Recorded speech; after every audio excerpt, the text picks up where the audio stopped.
Bonjour et bienvenue dans une nouvelle vidéo. Comme vous l'aurez vu dans le titre de celle-ci, il s'agit d'un point lecture. Enfin, un petit point lecture concernant donc mes dernières lectures automnales. Donc ça reprend donc ce depuis début novembre jusqu'à maintenant. Donc là, je tourne cette vidéo, nous sommes le 22 novembre, voilà. Et donc on est parti, donc je vais passer plutôt donc d'abord par les romans, puis par les bandes dessinées, etc. Donc on commence tout de suite par parler brièvement, vu qu'il s'agit, il y a un vlog lecture donc sur ce livre. Il s'agit donc de 13 nouvelles d'Halloween de Fern Christo. Voilà, donc je pensais l'avoir terminé pour Halloween, malheureusement c'était un petit peu décalé, mais voilà.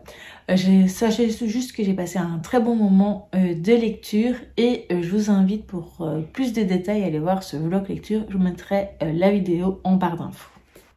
Ensuite, plus récemment, j'ai lu Sherlock, Lupin et moi, donc le 7e tome, c'est l'énigme du Cobra Royal, donc de Irène Adler.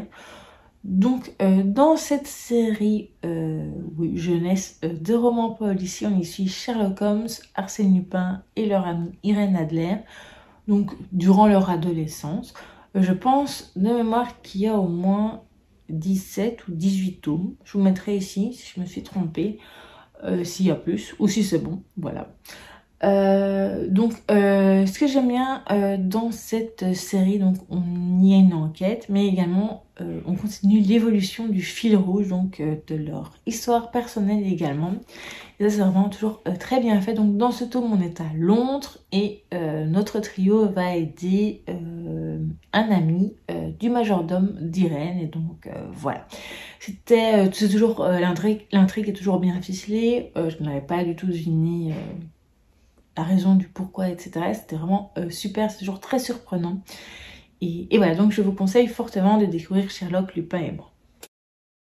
Donc voilà déjà pour la petite partie roman. Là, j'ai eu un peu plus de lecture graphique. Donc on commence tout de suite par Peur de rien de Maud Debelle et Quentin Grébon. Donc on y suit Juliette et Cléo. C'est plutôt Cléo qui voudrait avoir peur, et donc le petit fantôme va demander de l'aide à son amie Juliette. Voilà, c'est tout mignon, les illustrations sont super, je vais vous montrer rien que ici déjà, dès qu'on ouvre le livre, tout c'est magnifique. Je vais vous en montrer une autre, hop, au hasard, voilà. Donc je suis vraiment très fan du travail de Quentin Grébon. Et voilà, j'ai encore d'autres albums, je pense, à lire, au moins un ou deux. Et voilà, j'en ai d'autres dans ma wishlist, donc voilà, vous n'aurez pas fini d'entendre parler de son travail. Ensuite, je vais brièvement vous parler d'un abandon, malheureusement. C'est Les Contrées salées de Hope Larson et Rebecca Mock. C'est une bande dessinée qui a été prêtée par ma fille. Voilà, je sais qu'elle avait vraiment beaucoup aimé. Moi, malheureusement, je n'ai pas accroché. Alors peut-être que je n'étais pas dans un bon mood, et peut-être qu'un jour, ça aurait été un autre moment, ce serait passé sans problème. Donc ça parle de sorcières pendant la Première Guerre mondiale. Voilà, donc ça se passe aux États-Unis, donc dans l'Oklahoma. Voilà, donc j'ai lu, je pense, une vingtaine de pages, et après j'avais fait autre chose, et je prenais vraiment des pieds pour retourner dans l'histoire, donc voilà. C'est dommage, mais c'est comme ça. Ensuite, je suis contente parce que j'ai enfin lu cette bande dessinée Stranger Things et Donjons et Dragons, donc de Jodie Housser, Jim Zup, Diego Galindo, Msasik et Ned Piekos.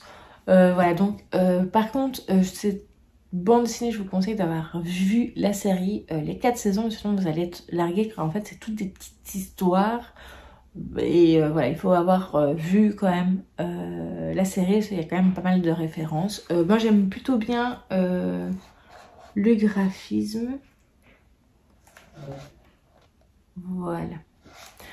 Donc voilà, c'était une très très bonne découverte, et je compte bien lire d'autres bandes dessinées donc sur l'univers de Stranger Things. C'est déjà le moment de vous parler de mon coup de cœur, donc de mes dernières lectures. Il s'agit de Grimoire Noir, donc de Yana Bokach et Vera Greenity. Donc c'est publié chez Glénat. C'est une bande dessinée, un roman graphique qui se trouvait dans ma palle depuis un bon moment. Et j'avais déjà essayé de lire l'année passée, enfin pas que j'avais essayé de lire, j'avais commencé l'année passée, puis je l'avais mis en pause, et puis après, ben voilà, la période automnale était passée et tout. J'avais déjà failli le reprendre dans le courant de l'année, mais je me dis non, ça c'est vraiment la lecture idéale, donc en automne, et voire même Halloween, et franchement je confirme après avoir lu que le soir d'Halloween ça aurait été parfait. Mais voilà, donc j'ai lu il n'y a pas très longtemps. Et j'ai vraiment beaucoup aimé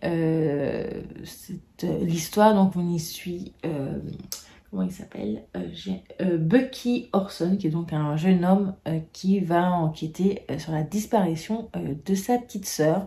Dans sa ville, les sorcières sont autorisées à utiliser leur magie, etc. Et donc voilà. Je trouvais que c'était plutôt assez original comme univers et j'ai vraiment bien aimé le côté sorcière, etc. C'était vraiment très bien développé. Voilà, elle est quand même assez épaisse et alors le graphisme est vraiment magnifique. Je vais essayer de vous trouver une page que j'ai vraiment bien. Enfin, il y en a plusieurs, hein, mais hop. Voilà, je vais prendre celle-ci qui se trouve au début. Voilà, donc c'est vraiment une très bonne lecture que si jamais vous souhaitez découvrir Grimoire Noir, je vous le conseille donc pour le soir d'Halloween. Ensuite, avant de terminer cette vidéo, je voudrais vous parler de ma lecture en cours. Donc c'est ma dernière lecture automnale pour cette année. Enfin pour cette saison plutôt.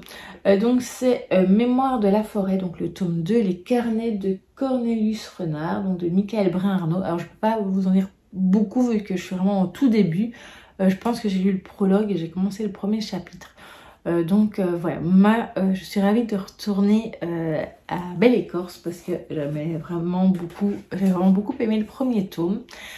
Voilà, je vous en parlerai dans un autre point lecture ou du moins dans le bilan du mois de novembre. Voilà donc pour ce petit point lecture, j'espère qu'il vous aura plu. N'hésitez pas à me partager vos dernières lectures et également à me dire si ces lectures vous tentent ou si vous en avez déjà lu ou voilà, etc. Je vous dis donc à très vite pour de prochaines vidéos.